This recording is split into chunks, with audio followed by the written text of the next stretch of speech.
All right, let's dive right in. Today's explainer focuses on a genuinely fascinating concept from Thomas Alethea's 12 Steps to a Good Life. If you've ever felt completely stuck in a loop with a stubborn personal or professional issue, you know the exact kind I mean, this is going to give you a radically new framework to fix it. We're going to look at problem solving through a totally different lens. Here's our roadmap for this explainer. First, we'll look at the anatomy of a problem. Then we'll break down the three tuning knobs. Knob 1 is your aspirations, knob 2 is your perceptions, and knob 3 is objective reality. Finally, we'll wrap up with calibrating for the solution. Okay, starting with section 1, the anatomy of a problem. Understanding the gap between what is and what we want. So, have you ever felt like you're just banging your head against a brick wall trying to fix an issue that simply won't budge? You put in all this effort, you obsessively analyze the data, and well, you just end up with a massive headache. The source text suggests that when this happens, we are likely looking at the problem entirely wrong. The material brilliantly redefines what a problem actually is. It's not just a missing object or some unwanted situation. Rather, the problem is the uncomfortable gap, the misalignment, existing right between your current reality and your desires. Think about that for a second. The friction between your internal state and external reality is the actual issue. Shifting our focus to that gap changes the whole game. Now look at how categorizing this chaos instantly shows us where our energy is useful versus where it's totally wasted. Type 1 problems are internal, your thoughts and behaviors, highly solvable by you. Type 2 are external, tangible nuts and bolts issues like fixing a flat tire or balancing a budget. But type 3 problems? Those involve other people's behavior or global crises. Trying to take individual responsibility for a type 3 problem is literally like trying to individually fix the weather. It's a guaranteed recipe for frustration because they are fundamentally unsolvable by you alone. You absolutely have to know what type of problem you're dealing with. To fix those solvable issues, the book asks us to visualize our approach to problem solving as operating a highly delicate, complex scientific instrument on a dashboard. When a problem arises, we aren't just taking a sledgehammer to it. We're technicians, carefully trying to tune into a precise frequency. And every single problem has three distinct parts, acting exactly like three tuning knobs on this instrument. We have to carefully adjust them to eliminate the static.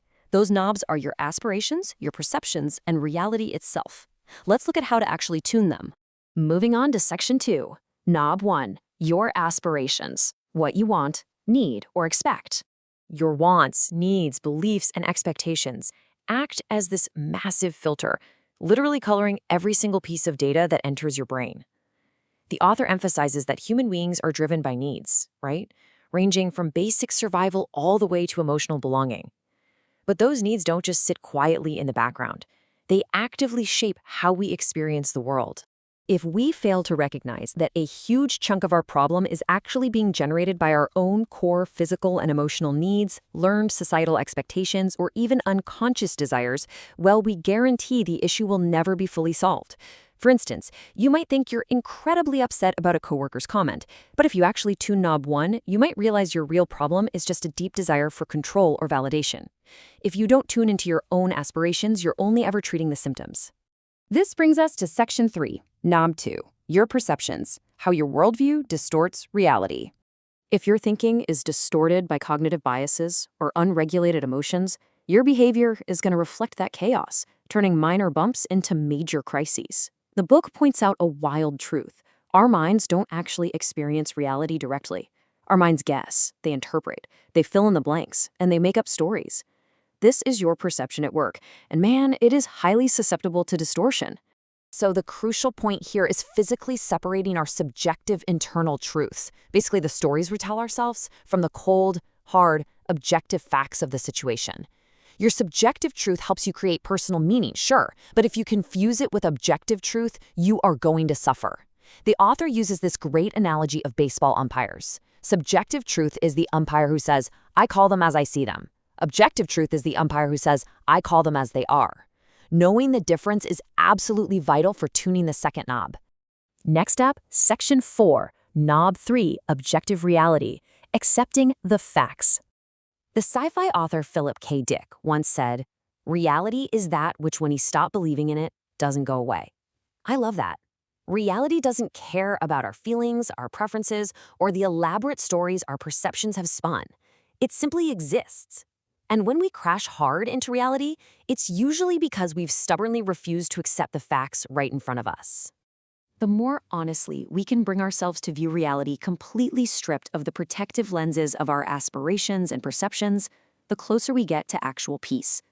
It takes immense courage to look at a situation, whether that's a failing project, a strained relationship, or a financial hurdle, and see it purely for what it objectively is. But tuning this final knob to the stark truth is the only way to build a solid foundation for action. And finally, Section 5. Calibrating for the solution, tuning in for clarity. Before you even try to fix something, the text advises asking yourself 3 simple filtering questions. Is it in my control? Do I fully understand it? And is it actually my problem to solve?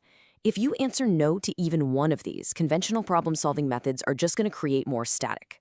Like if it's not your problem to solve, a type 3 problem, stepping away isn't giving up. It's embracing that classic role. Not my monkeys, not my circus. That right there is proper calibration. By carefully tuning these dials to separate our internal static from the external facts, we finally clarify exactly what we can change and what we just have to accept.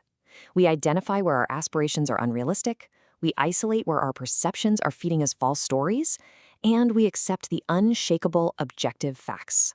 Only then can we stop fighting the tide and start making targeted, meaningful changes. So, as you face your own seemingly impossible challenges today, ask yourself this. The next time you find yourself entirely stuck, are you really fighting against an immovable reality? Or do you just need to adjust the tuning knobs on your own dashboard? Look at your biggest problem right now. Is the static coming from the world, or is it coming from you?